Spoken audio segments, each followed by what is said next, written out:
Welcome back to Movie Recaps. Today I will show you a biography, comedy, drama film from 2011, titled The Intouchables. Spoilers ahead. Watch out and take care. One late night in Paris, Driss is driving his employer Philippe through the city. When waiting in traffic gets too boring, Driss breaks the speed limit and begins driving quite fast, dodging other cars and not caring about traffic signs. This causes the police to go after him, and Driss bets €100 that he can lose them, but after driving under a bridge, the cops catch up by ambushing them from both sides. Driss doesn't look too worried though, and this time, he bets €200 that he can get them an escort. The cops make him leave the car and he starts acting then, behaving offendedly and telling them Philippe can't move and he was taking him to the hospital. The officers find proof of this when they find the wheelchair in the truck and, when approaching Philippe, they see him convulsing, which is also an act. Seeing as it's an emergency, the cops forgive Driss for breaking the speed limit and offer themselves as escorts on his way to the hospital. To celebrate winning the bet, Driss plays September by Earth, Wind and Fire, and when they arrive at their destination, he shares a smoke with Philippe as soon as the cops are gone. Driss promises he'll handle it and drives them away just before the hospital staff could find them. This friendship began many months ago. Philippe and his assistant Magali are holding interviews to find a new caretaker for him, but it isn't going too well, because all applicants have very standard or awkward answers to their interview questions. But they're suddenly surprised when Driss storms in, ignoring the fact it isn't his turn quite yet, because he only wants some papers to be signed saying they won't hire him so he can get the unemployment benefits. He's blunt and a little rude, even hitting on Magali, but Philippe finds him amusing and asks him to come back the next day for his signed papers. Driss goes back to his home in a humble neighborhood and tries to take a bath while all his little siblings bother him, only managing to get it done in time thanks to his sister Mina, who is a bit older than the others and more responsible. While waiting for their mom to arrive, he looks through the window and notices his brother Adama getting out of a suspicious car. When the boy enters the apartment, he just says he was at school and leaves again after grabbing his bag, causing Driss to be even more sure that he's up to something. In the evening, his mom arrives, and he gives him a Fabergé egg he stole and tells her he's been away on vacation when she asks. She isn't happy to see him though, because he disappeared for 6 months and never called, and now he's shown up out of nowhere as if her home was a hotel. As she's absolutely done with all his lies and she has other children she has to take care of, she kicks him out and tells him not to come back. Driss spends the night having a smoke and some snacks with some neighborhood friends. The next day, Driss goes back to Philippe's house for his papers, and he's received by the housekeeper Yvonne, who shows him around the place and tells him about Philippe's daily routine. She also shows him the room he would get for himself with his very own bathroom. Driss can't help staring at the bathtub before he's dragged to see Philippe, who offers the signed sheet of paper but also a job opportunity. Driss accepts the 1-month trial, and Philippe tells him he bets he won't last 2 weeks. After bringing his things to his room, Driss is taught how to take care of Philippe. He must learn how to keep his legs stimulated, how to put him in the wheelchair, how to help him shower and change his clothes.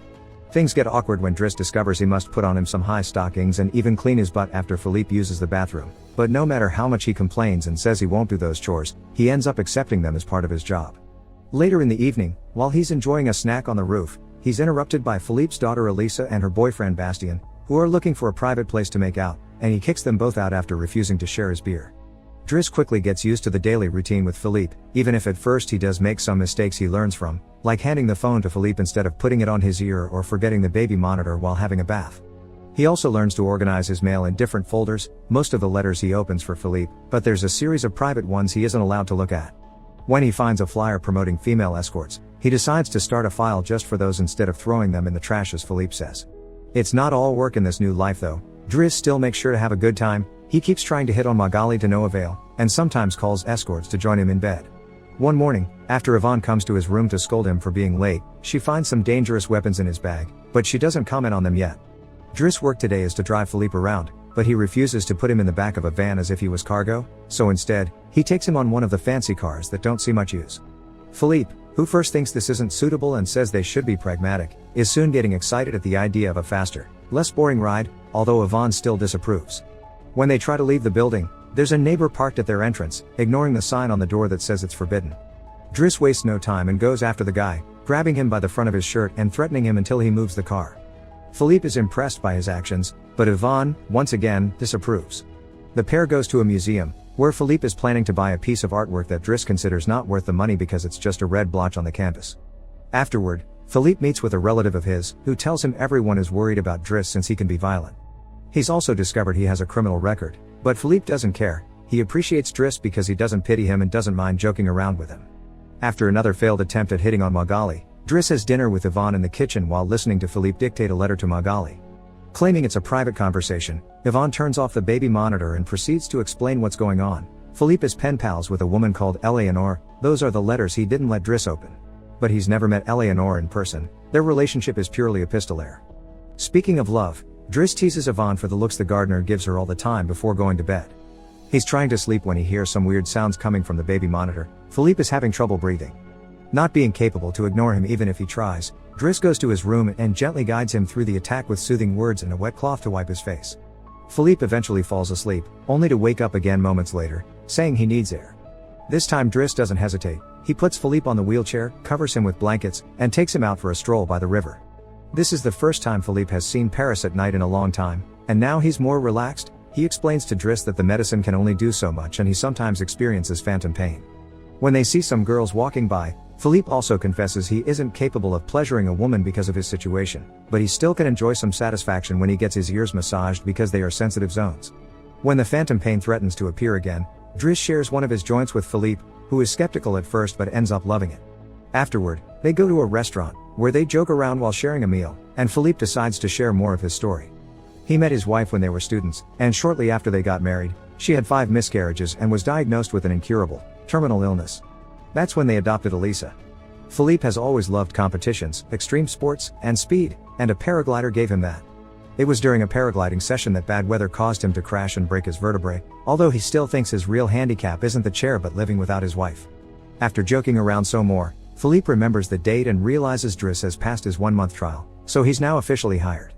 But he needs to start by bringing back the Fabergé egg he stole because it was a gift from his wife. She would give him one every year, and he has exactly 25, matching their time together. The next day, Driss goes to talk to Mina when she's leaving school, who is a bit offended because he hasn't been answering her messages except to ask her to look for the egg. She also tells him about some cops that have been calling their home. Afterward, he visits Adama, who confesses he was found with 30 grams on him. Driss wants to take him to lunch, but Adama refuses and instead gets in the same suspicious car from before. Later on, Driss is allowed to be present while Philippe dictates his letter for Eleanor to Magali. He thinks this purple prose is very boring and that Philippe should be more direct. He's also baffled to hear that this has been going on for 6 months and they never exchanged pictures. When he finds her phone number on one of the letters, he takes it as a sign and calls her, obliging Philippe to take the phone and finally speak to her outside the written word. Their conversation goes so well, Philippe is now on the phone with her all the time, even right before he and Driss attend the opera, during which Driss laughs and makes fun of the costumes. The next day, Driss convinces Philippe to accept to exchange pictures with Eleanor and chooses one of him in the wheelchair. Afterward, while he's painting, Elisa bursts into his room to ask him for cigarettes and makes fun of him for trying to be artistic. Getting angry, he kicks her out before going to see Philippe, who is currently asking Yvonne to change the chosen picture for one of him when he wasn't quadriplegic. She hides the picture inside the escort file right before Driss burst in, complaining about Elisa and telling Philippe he needs to discipline her, something Yvonne agrees with. Philippe agrees to talk to her, but he's mostly surprised when Driss lets it slip that he's been painting. Days continue to pass, and the friendship between Philippe and Driss continues to grow. Driss takes him to play in the snow and brings him with him when he goes out for a run. Philippe gets him his first suit and scolds his daughter while Driss listens to him through the baby monitor. When Driss finishes his first painting, he shows it to Magali, who slaps him when he tries to kiss her. Philippe, however, likes the painting and promises he'll try to sell it. The two of them have a great time with each other, enjoying things like getting a faster car, sharing joints, and even hiring escorts together. When Philippe's birthday comes, he isn't very excited about it. Every year, he pretends to be surprised that they're throwing a party and has to meet with all these relatives that only come to see him on the date to check he's still alive. Philippe says it'll all be rather boring. While he and the guests enjoy some live classical music, Driss searches for Elisa, who is crying in her room after having taken some of Yvonne's pills, which won't kill her as she expected. The reason why she's sad is that Bastien broke up with her and called her a tart, so she asks Driss to talk to the boy, which he accepts to do for a price. Meanwhile, Philippe is showing Driss painting to his relative and manages to convince him to buy it for 11,000 euros. Driss goes back to the dining room and chats with Yvonne, who tells him Magali is in a relationship with someone named Fred, but things are rather rocky at the moment, giving Driss hope. As the party begins to die down, Philippe makes Driss listen to some of the most important songs in classical music history, but he could only joke in response. After the band is done, he brings his iPod and plays Boogie Wonderland by Earth, Wind and Fire before he starts dancing right in the middle of the floor. He's an incredible dancer and he even convinces the rest of the party to join him and dance with him, which Philippe enjoys watching. Later, when putting Philippe to bed, Driss opens Eleanor's latest letter to him. She sent her picture, showing she's rather pretty, and is telling him they should meet next week when she visits Paris. When the day of the date comes, Yvonne and Driss put Philippe through dozens of outfits until they find the perfect one. And since it's Yvonne the one that will take Philippe to the date, Driss uses his day off to visit Bastien and threatens him until the boy accepts to apologize to Eliza and to bring her croissants every day. He also asks him to fix his hair. Afterward, he visits his mother at work, but only to watch her from afar. At the restaurant, Yvonne and Philippe are waiting for Eleanor, who is very late. After waiting for an hour, Philippe gives up, calls Driss to ask him to take him away, and then leaves the restaurant without noticing Eleanor is arriving at the same time. That same night, Philippe takes Driss with him in his private plane and gives him the money he got for selling the picture, making him immeasurably happy.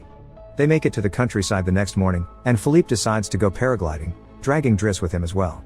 Driss doesn't want anything to do with it, but after initially freaking out, he ends up enjoying the experience. When they return home, Adama is there waiting for Driss and gets scolded when he sees the scars on his face. Adama will still not tell Driss what's happening in his life though, so Driss makes him wait in his room while he calls Mina to tell her not to worry and goes to put Philippe to bed. Philippe, however, isn't sleepy yet. After making Driss look at a painting with him, he asks him about his family, which Driss at first doesn't want to talk about but eventually gives in. It turns out Adama technically isn't his brother and his parents aren't actually his parents, they're his aunt and uncle. They fetched him from Senegal when he was 8 because they couldn't have kids, and his real name is Bakari Bassari, but because other kids had that name, they called him Idris, and that became Driss. One day, his aunt miraculously was able to conceive, and after his uncle died, there were other men and more kids as well. In the same way Driss had talked to him about Elisa, Philippe points out that Adama needs discipline, so he fires Driss so he can be there with his family because he can't spend his whole life taking care of an old man. The next morning, after Bastien has brought his daily croissant while wearing a better hairdo, Driss packs his bags and gets ready to go. Magali comes to say her goodbyes, and when Driss tries to hit on her one last time, Magali introduces him to his significant other Fred, which is short for Frédéric. Turns out Magali isn't interested in men, and Driss gives up on the spot. On his way out of the house, he gives the baby monitor back to Yvonne and teases her for having lied to him about Magali just to mess with him. In return, she gives him the escort file he had started, and he's disappointed to find the picture he had chosen is hidden there. Driss throws away the file, but he keeps the photo for himself. Once outside, he finds a car once again blocking the entrance, so he asks him to move away even if he doesn't work there anymore. When Adama calls him out for it, Driss says it's a matter of principle.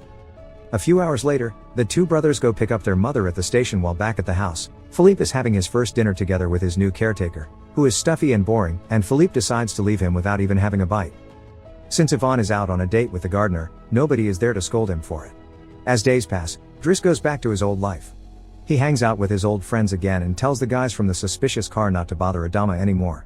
When he goes to an interview he doesn't have enough experience for, he manages to win over the employer by calling himself pragmatic and using all the art knowledge he acquired while working for Philippe. This lands him a job as a driver. Philippe continues to dislike his new caretaker and is in a constant bad mood. One night, he refuses anyone in the house to help him with his phantom pain, so Yvonne calls Driss and asks him to come over. That's how they find themselves in the situation from the beginning, with the cops chasing after them first and escorting them to the hospital later. After that little adventure, Driss drives Philippe to the coast, and the sight of the sea helps Philippe calm down. Sometime later, Driss takes care of Philippe's overgrown beard before taking him to a restaurant for lunch, but he doesn't stay, because someone else will be making Philippe company today. Driss wishes him luck and finally gives him back his egg before leaving, and Philippe starts worrying about being alone until he sees who his date is, Eleanor, who is delighted to see him and doesn't mind the chair at all. The real Count Philippe Pozzo di Borgo now lives in Morocco. He has remarried and has 2 daughters. The real Driss, actually called Abdel Yasmin Selou, has his own firm and is also married with 3 children. The 2 men continue to be very close friends to this day.